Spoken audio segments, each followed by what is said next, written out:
Yung ating ginawang bagoong alamang. Gigisa na natin guys. Mayroon tayong kamatis, sibuyas, sili, at bawang. Yan guys. Gigisa na natin.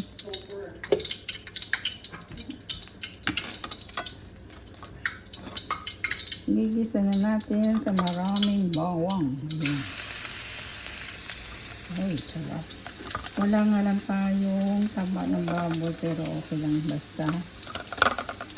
Importante, gigisa natin siya. Wala malayo yung market dito. Kailangan mo pa mag-drive. Ayan, sige lang. Dahan-dahan natin yan. Yung ating bawang.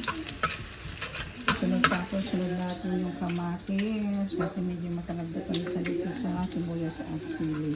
So, dahan-dahan muna natin.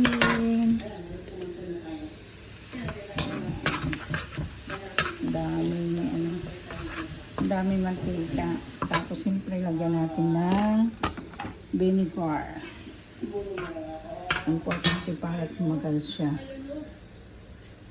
Diba?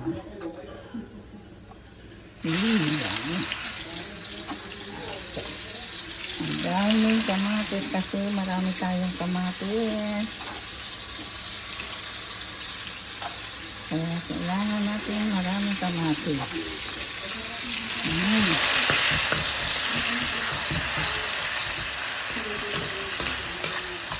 Simple lang itong bagay natin pero ang dami itong kamatis, dami pag-isa.